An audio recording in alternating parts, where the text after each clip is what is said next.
Well, here we are again, fighting one of those ongoing battles that the country pastor has to face with fate.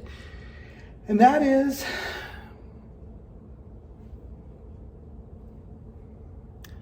yes, these old fluorescent lights. Now, the problem is that it's sometimes a bulb, and sometimes one bulb can cause all of them to go out. Sometimes all the bulbs can go out but one. Sometimes you can replace all the bulbs and it still doesn't come on because it's the ballast. And replacing a ballast is, well, less than fun, but you got to do it. Notice in this room, there are two up front, one on, one off. Same here, same there. And of course on different sides. They're all on different switches too. So it's getting quite dark in here and time for me to do some switching. Now, the key is that you want to go down to the fuse box, find out what fuse runs these lights, and be sure you turn off the power there because these lights do have capacitors in them and they can really do harm to you. So I'm going to do the right thing and turn off the power there.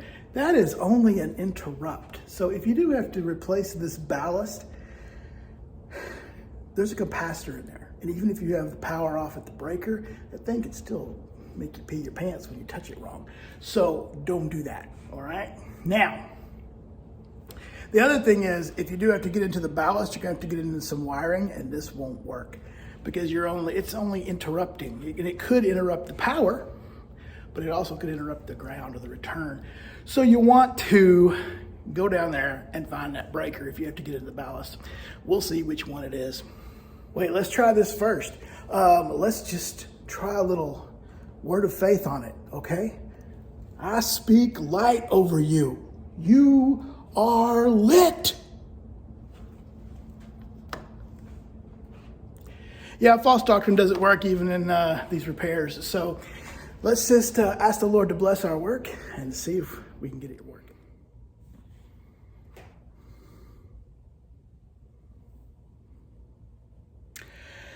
Nope. 4 brand new light bulbs. These ballasts, they go out. And all these lights, of course, were put in 20, 30 years ago. And so ballasts only last so long.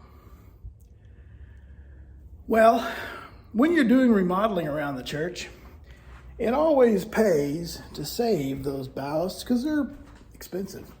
Last I checked for these, I think they were for a light, they were like $30, $35 a piece. So whenever I'm doing remodeling, I save on them. Actually, I save the entire fixture because you just never know. But we're slowly replacing them with LED. Well, here, I'll just show you. No, it's locked up. Anyway, we replace them with the inset lights, the pot lights or whatever. But that's really not an option for us today. Here's the other thing. If you don't have a spare ballast laying around from remodeling, don't go buy a new one. Again, they're $35. And then you're still going to have to replace lights all the time. So it's better to go ahead and buy a new fixture because the LED fixtures that they have, you can get them for about the same lumens, that means how bright it is, for about, guess what? About $30. So, and you actually save $2 or $3 and you'll get them, and they'll last supposedly 10 years, okay? And put out the same amount of light, and you don't have to mess with the ballast. And when they do go out, the light bulbs, it doesn't matter. If they break, you just replace the whole thing, and it's a lot less worry on your part, okay? Well, I do have a spare ballast, so that means I gotta go find the breaker, which means all these lights are gonna be off. And so it's good to have a flashlight, just some kind of flashlight that you carry around with you, that you have. We've got them laying around the church. And it doesn't matter which one you get or what you like, but the important thing about this flashlight is that it fits in your mouth. Because that's where you're going to need it when you get up there and you start putting those wires together. Yep. Now, they make fancy ones that go on your forehead. You know, they mount up here, but they mess up your hair.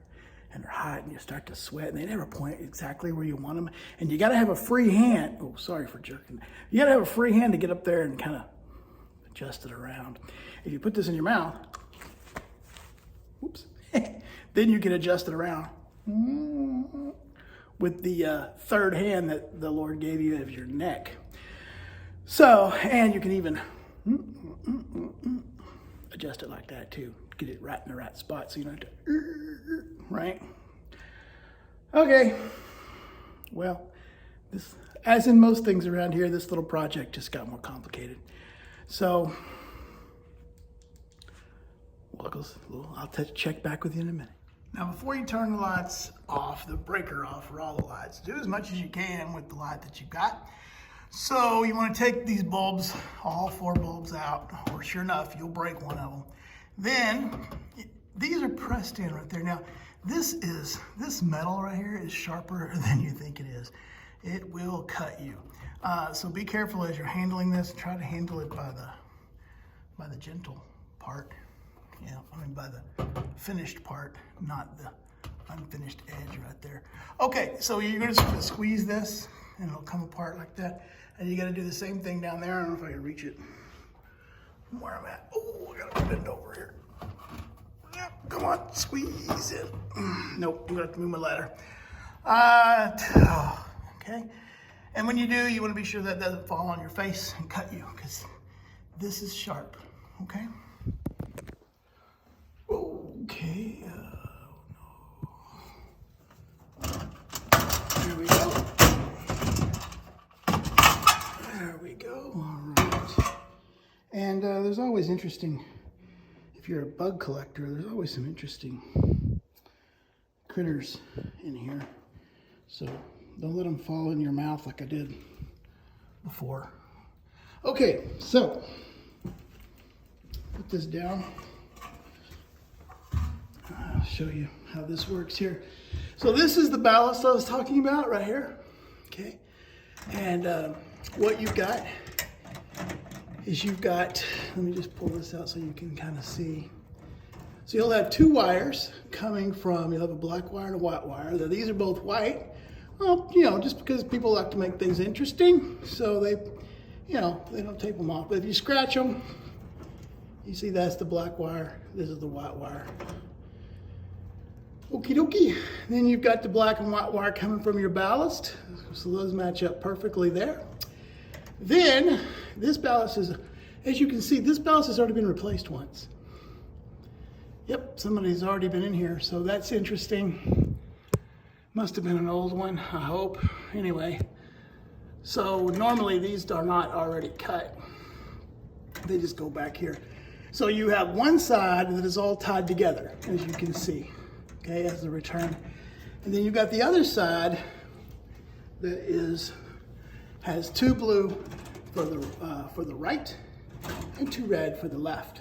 Okay, and then all of these are just patched together. You can see those little connectors up there. So I don't know, I don't understand how these light bulbs work, but when you go to replace the ballast, you just need to put it back the way you found it. Normally you have to snip these wires and then snip them on your replacement.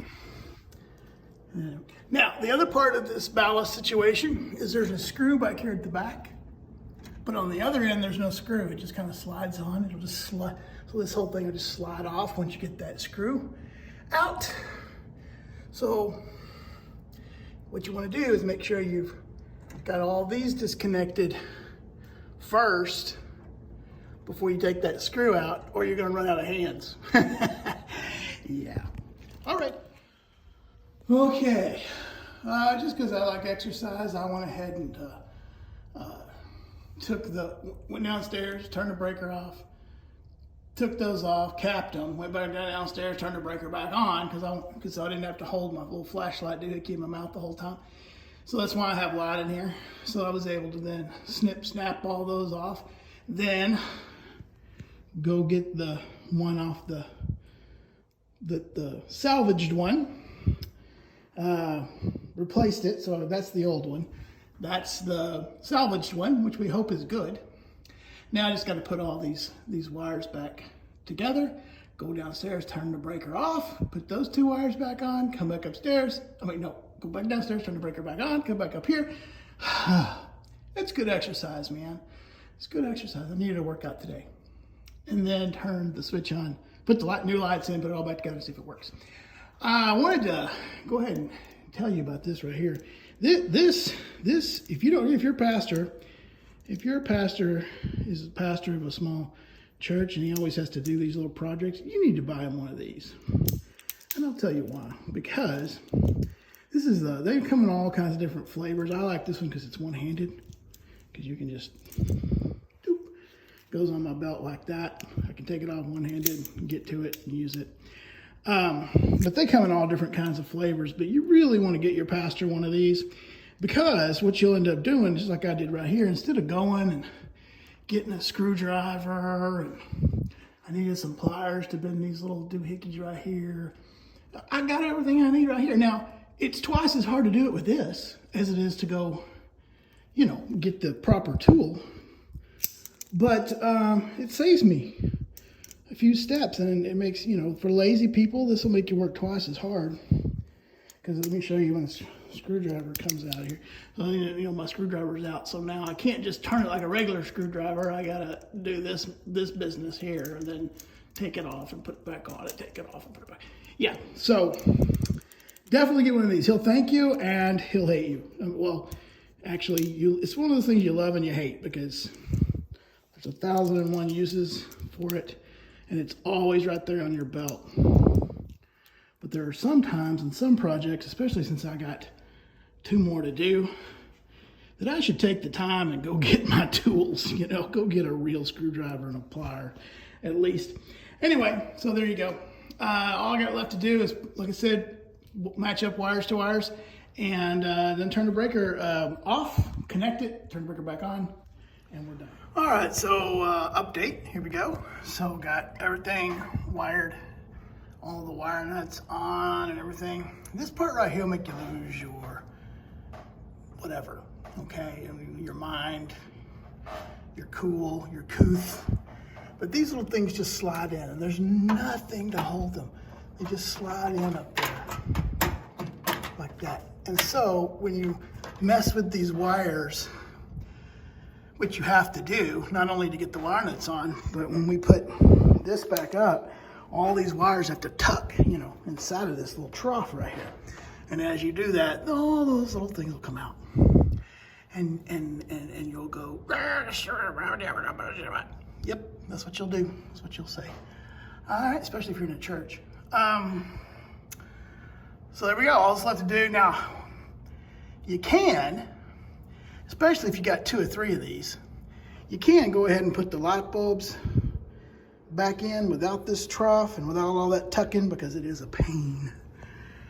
And test and make sure this thing works. But I only have one. I got one. This is my last one.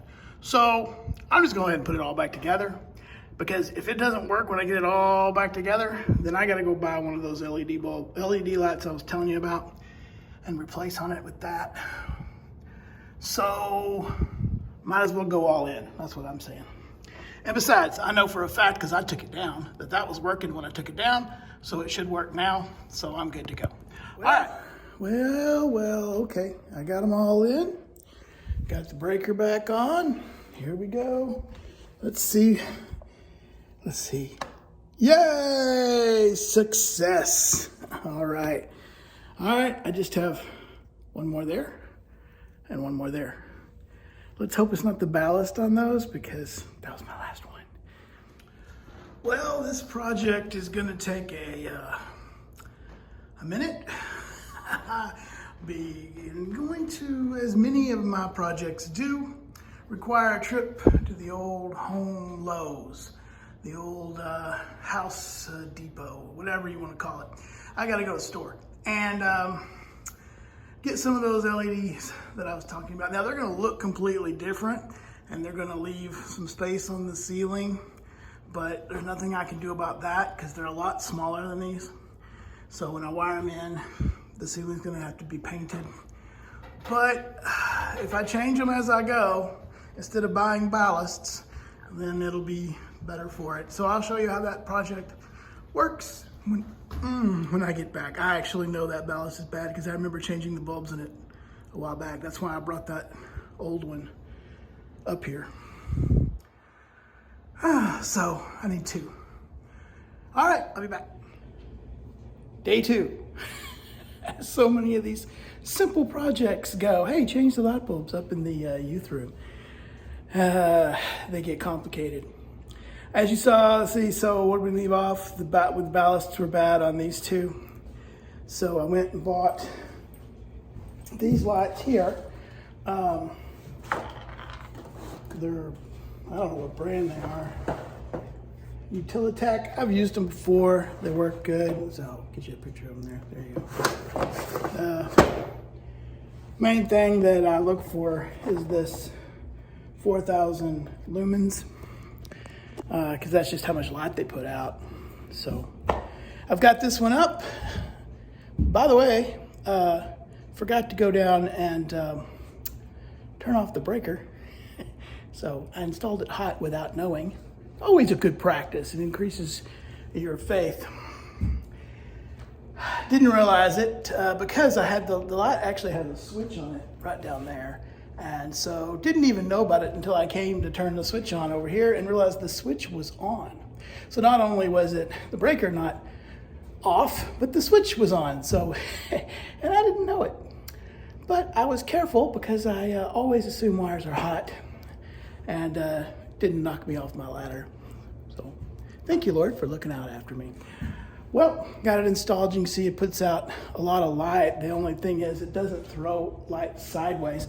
So you can see like right up there, it's a little dark towards the roof, whereas over here, you see the light goes all the way up. This one has a diffuser on it, which diffuses the light bulb rays. That one does not. Okay, but it works and it puts out plenty of light down here where people are and operating. I don't know why you care about any of this, but if you're still watching this, waiting for me to get electrocuted, I appreciate it. I still got one more to do way down there. This one's already been fixed. This is the one we fixed yesterday, way down there. So, all right, here we go. Well, hold on. Something on my hat. Got it all done. There we go. All finished. See, they're a little smaller. These are 2 bulbs instead of 4. These are a 4 bulb light, but it puts off just as much light. So, ta-da, 24 hours later, and a trip to Lowe's, and then a trip home to get the right tool, and I have successfully beaten the arch enemy of the lights of the youth room. Tune in next time when your favorite pastor takes on the weeds in the parking lot.